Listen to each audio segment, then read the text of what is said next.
The saga continues. This is just a quick update today on the haunt season copies that I've been waiting for.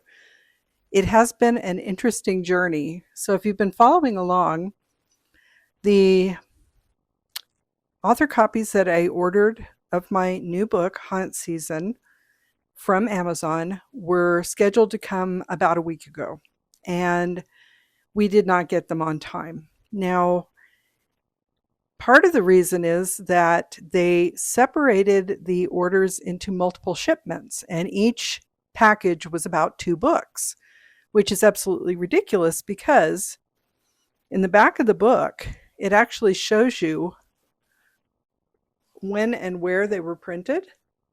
So, as you can see, this was printed in Las Vegas on July 3rd.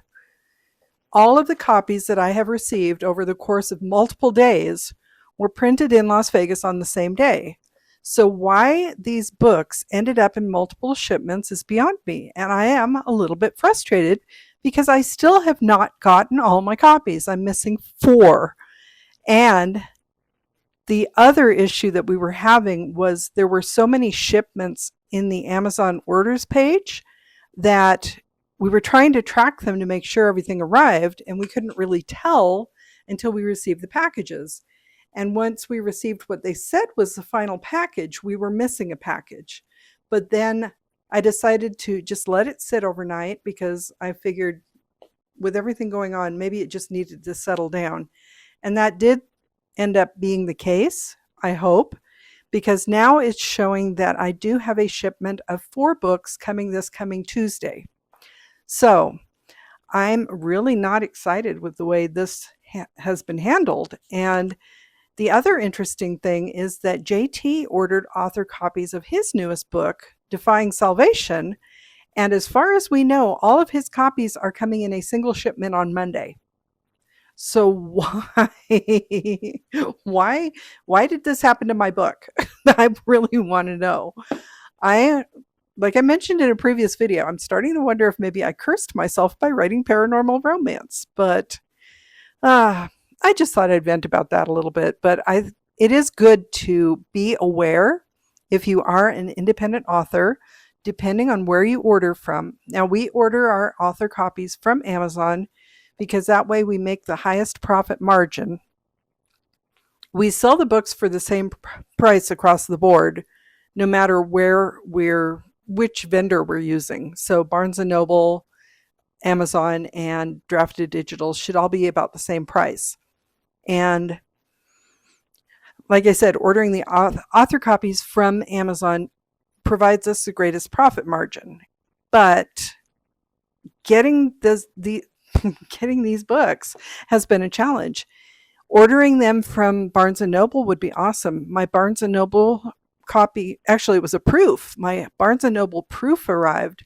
It's absolutely gorgeous, and it doesn't have the proof barcode that Amazon puts on their proof copies, so it can be resold. It has the correct ISBN barcode on the back and everything. Amazon purposely gives you the proof band, and they give you an internal barcode so that you cannot resell your proof copy. So I am more than a little bit frustrated with Amazon right now. We're also having some interesting challenges with Draft to Digital because I mentioned that we were having problems with Haunt Season since the ISBN was incorrectly attached to the ebook, and now we can't change it to the paperback version. Well, JT, when he began uploading, he hasn't finished it, but when he began uploading Defying Salvation, he used the barcode, but Draft to Digital doesn't like it because it already exists on Amazon and Barnes & Noble. So apparently, if you use Draft to Digital and you use your own ISBN, you should not separately upload those books to Amazon and Barnes & Noble because Draft to Digital and Ingram Spark will distribute them everywhere, and it will use the single barcode that way. If you have already uploaded your books with that barcode prior to uploading it to Draft to Digital, it will not accept it. So it looks like what's going to happen with both Haunt Season and Defying Salvation is that the paperback versions will have the draft to digital generated ISBNs versus the ISBNs that JT and I purchased for our books. It's a learning process. We didn't know any of this in advance, so I wanted to let you know in case this is something that you plan to do in the future. It is very tricky to figure all this out because the information is not readily available unless you know what questions to ask. For example, we didn't know that there is a difference in choosing where your books will be sold on draft to digital. If you're doing the ebook versions, you can choose where the books will be distributed. So we could opt out of selling them through Amazon and Barnes & Noble and do our own uploads over there. However, with the paperback versions, they automatically distribute everywhere. So, little helpful hint, if you purchase your own barcodes in order to save yourself a lot of frustration when using draft to digital, just upload it once, use your ISBN there, and it will distribute to Amazon, Barnes & Noble, and all the other places that you want it to go. So one of the reasons I'm telling you this is because I really wish I'd known this in advance. And moving forward, hopefully our process will be a little bit more seamless than it has been this time around, because Haunt Season has just been an absolute mess from beginning to end. We had to redo the back cover to upload that to draft to digital because the text box and the barcode box bled into each other. So it was, the text box was fine for all of the other platforms, but draft to digital made a bigger barcode. So the white rectangle they put on the back of the cover was bigger, and I had to go back and fix that before we could get that uploaded. Got that fixed.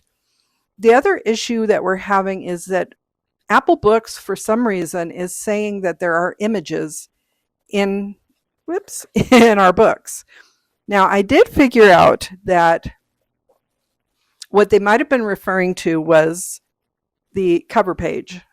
So when I did the formatting in Atticus, it generates just a generic cover page that I did not like.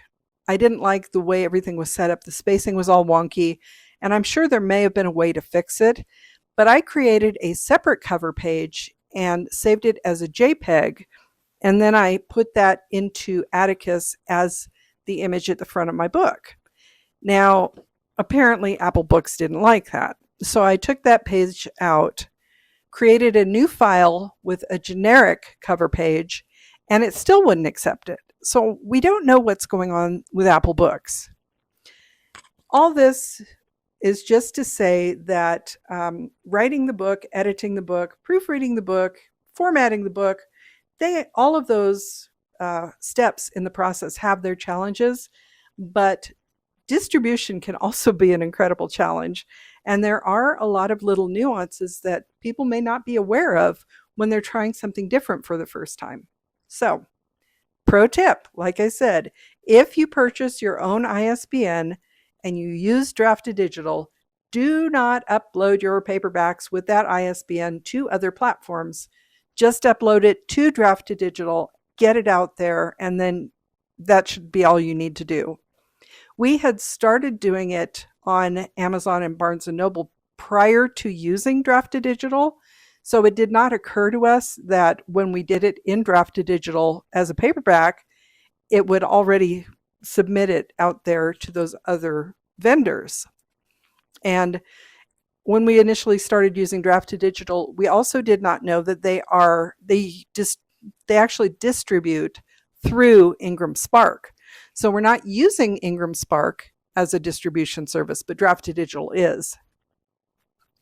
And that can be great if you want your books to go out in wide release to bookstores, like independent bookstores, then can order your books from Ingram Spark because they are provided by draft to digital. So I just thought I'd tell you a little bit about what I've been going through, about how the saga with Haunt Season continues.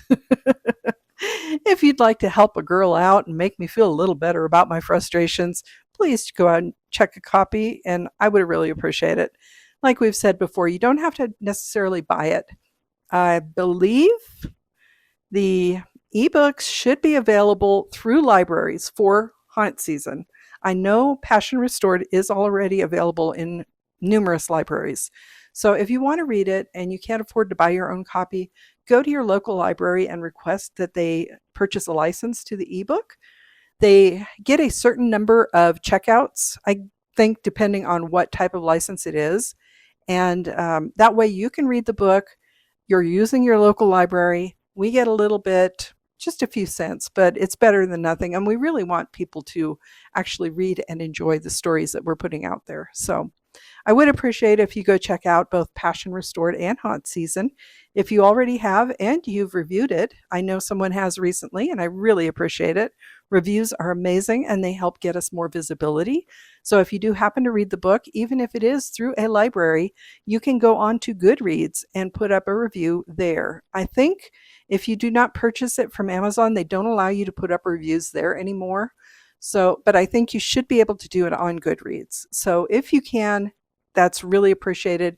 It helps increase the visibility for our books, and hopefully that will help ease some of my frustration as we're working through these new things that we're trying to do as we expand our business. It's always a challenge. So as I record this, it is Friday, July 17th, 2026. We are heading into the weekend. JT and I will be at the Reno Public Market from noon to 3 p.m. tomorrow, obviously in Reno, Nevada. So if you are local, I hope you'll stop by and say hello. We will have copies of all of our books available. And let's see. Oh, we also advanced to the next round of the America's Favorite Couple contest. So the next round runs for a week. If we stay in the top 15, right now I think we're still sitting at number 5. But if we stay in the top 15, we will advance again next week. So fingers crossed. If you could keep voting for us, you do get one free vote every 24-hour period. Or if you'd really like to donate, we don't ask you to do that, but if you'd like to, it does go to 2 worthy organizations, the Los Angeles Regional Food Bank and Oceana, and it does get more votes for us. We really don't anticipate winning this competition because when it comes down to the final rounds, it will be probably the people who know people who will donate a lot of money to get them those votes. But let's see how far we can go. That could be fun. And, it's something new to try. So we still have a lot going on here, and I hope things are going well where you are. If you happen to be in the area of the smoke from all the Canadian wildfires, or if you are in Canada near the wildfires, please be careful, take care of yourselves, use your masks if necessary, and just definitely take care and try to stay out of harm's way. Anyway, I'm going to get this posted so I can go relax, and I need to do some writing. In the meantime, I will talk to you again tomorrow. I'm Cassidy Carson, and this is The Life of a Writer. Take care.